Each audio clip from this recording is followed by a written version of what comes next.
Y vamos a dar la bienvenida al licenciado Gurría, que hoy nos acompaña, el ingeniero Gurría, porque aquí los títulos son importantes, el ingeniero Gurría, que hoy nos va a acompañar con una serie de temas muy particulares, porque hoy tenemos el INE, tenemos la OSD, tenemos el regreso de los populistas, tenemos la salvación de las democracias y tenemos el ataque a la democracia de los Estados Unidos, todo en un solo día y todo bajo un común denominador, la crisis actual en la credibilidad de la gente. Como introducción vamos a recordarles que hace unos días, literalmente a martillazos, invadieron la casa de Nancy Pelosi y como ella no estaba ahí, atacaron a su esposo, literalmente le abrieron el cerebro a martillazos y le dijeron que estaban ahí porque querían encontrar a la Nancy para que la Nancy reconociera públicamente que Biden había perdido las elecciones. Les recuerdo que esto fue hace 2 años y han sido 2 años en que Trump y su gente siguen repitiendo que no perdieron las elecciones a pesar de que nadie ha podido demostrar un solo fraude, incluyendo todos los republicanos y los jueces republicanos que han participado en interminables investigaciones, todas concluyendo que no hubo ningún fraude. Al mismo tiempo, y en función a eso mismo, en Florida y en toda una serie de estados republicanos se han implementado una serie de leyes para evitar que haya fraude, si le quiere usted llamar así, que haya fraude electoral, lo cual básicamente logra que las minorías, como ellos les llaman, de colores son los hispanos, los negros, los indios nativos, pues son de, no sé, supongo que son de colores, pero cuando en realidad el único que es de colores somos los blancos, que nos da el sol y nos ponemos de colores, pero en fin, el caso es que evitar que los de colores lleguen a votar es lo que están llamando la defensa de la democracia. Eso en Estados Unidos, que en unos días se va a votar. Hoy en Israel, el populismo regresó al poder con Netanyahu. En Brasil, Lula ganó a Bolsonaro a pesar de que perdió el Congreso totalmente, y yo creo que por eso no hubo manifestaciones en la calle, porque de alguna manera pues los bolsonarenses dijeron, está bien, no importa que no esté Bolsonaro, estamos en control, y eso mantiene el país, pero ganó la democracia, al mismo tiempo que en México,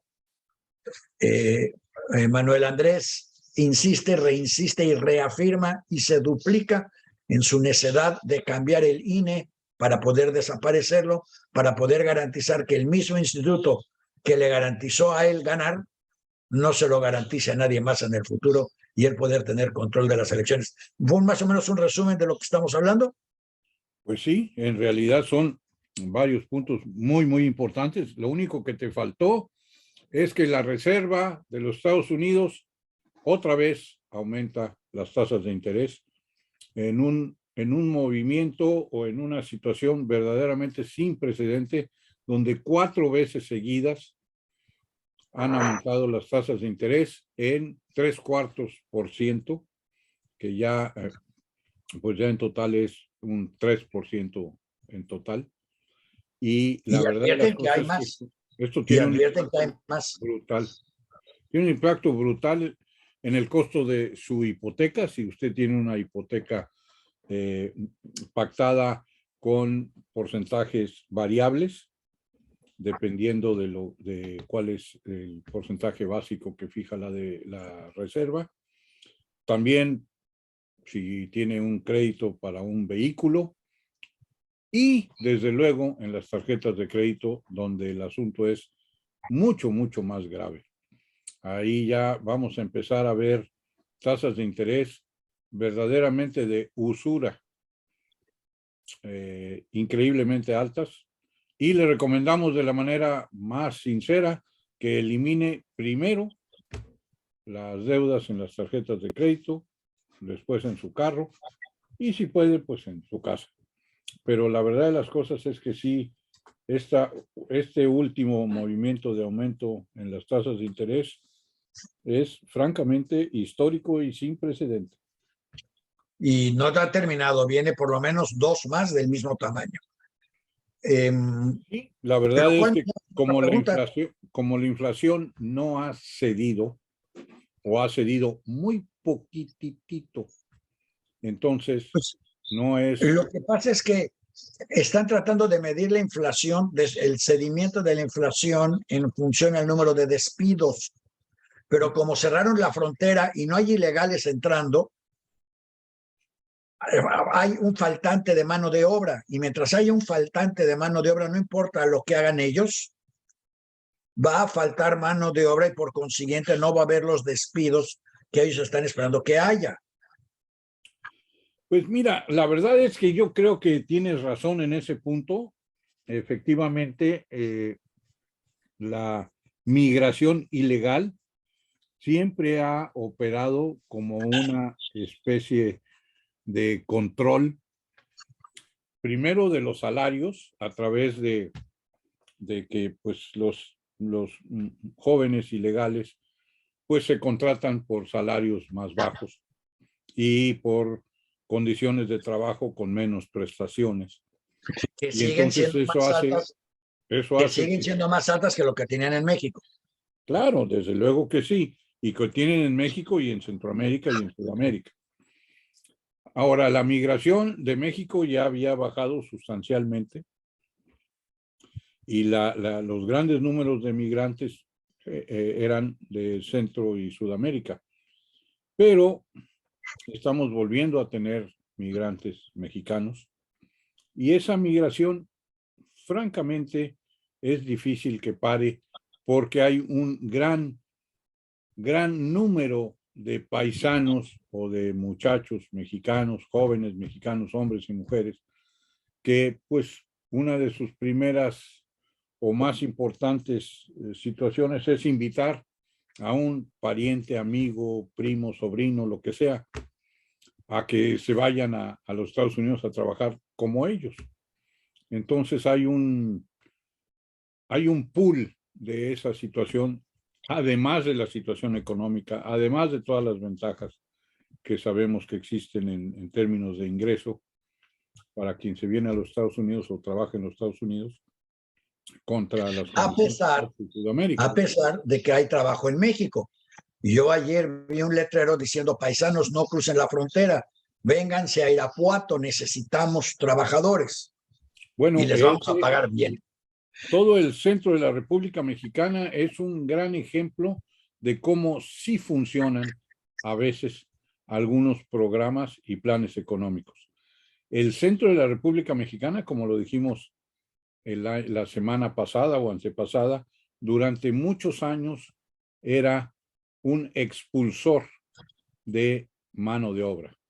Y entonces por eso teníamos muchos ejemplos de pequeños poblados donde había una desusada cantidad de mujeres y muy pocos hombres, porque los hombres y los jóvenes se venían o se iban a los Estados o migraban a los Estados Unidos y pues las mujeres se quedaban ahí solas junto con los niños. Pero eso ha cambiado sustancialmente en México, sobre todo en los países, en los estados, perdón, del centro de la República Mexicana. Y yo creo que eso se debió a políticas bien manejadas y al TLC y ahora el TEMEC.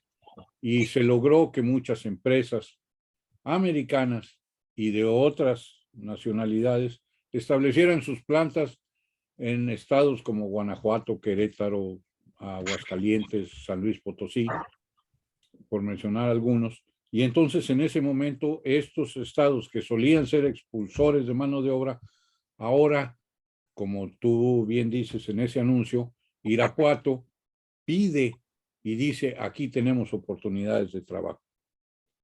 Me imagino que si el gobierno estuviera despierto y activo y tuviera las políticas convenientes, todas las compañías que están abandonando China se estarían estableciendo en México Bueno, y esa luego sería aún es una oportunidad, más radical. es una oportunidad histórica que estamos mal manejando o desaprovechando de una manera casi increíble. Es probablemente una de las mejores oportunidades para lograr desarrollos económicos que de verdad resuelvan necesidades fundamentales Yo le llamaría que casi todavía criminal, tenemos en México. porque si China pudo pasar de 0 o de -10 económicamente a ser la segunda potencia en el mundo gracias al aprovechamiento del mercado americano, nosotros que estamos ahí y somos socios, podríamos resolver todos los problemas económicos de México con un plumazo, en vez de Claro que estar sí. jalando y caloneando pleitos tontos para poder jalar dinero a nuestro rancho. Sí, en realidad el manejo de esta situación con estos algunos contratos que verdaderamente parecen o se han mencionado como leoninos en contra del país, pues se hubieran podido manejar de otra manera en lugar de hacer este corte de tajo que lo que hizo fue espantar mucho a la inversión extranjera en México, sobre todo en el área de energía o de Bueno, asuntos energéticos. hay que agregar que hoy en Tijuanotas, uno de nuestros medios, tijuanotas.com, publicamos un artículo que se llama México en el ranking de infiernos fiscales. Es un estudio de la OCDE donde prácticamente ponen a México a un nivel, no voy a decir patético, pero sí es patético Claro. porque estamos en el equipo de países que son, a ver quién los reconoce, los estoy leyendo, Bielorrusia, Venezuela, Argentina, Rusia, Ucrania, Nicaragua, Bolivia, Bosnia, Honduras, Surinam, Haití y México. Digo, más patético que es un país de 100 millones de habitantes con 2.000 millas de kilómetros, 2.000 kilómetros de frontera con Estados Unidos y con mano de obra disponible y a ambos lados de la frontera y estar en ese paquete es verdaderamente vergonzoso.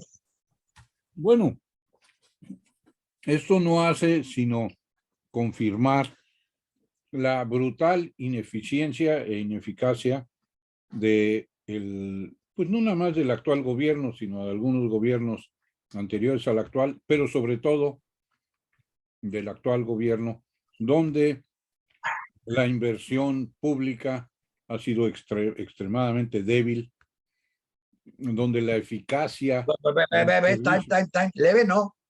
Lo que pasa es que está concentrada a los alrededores del rancho del señor. Bueno. Pero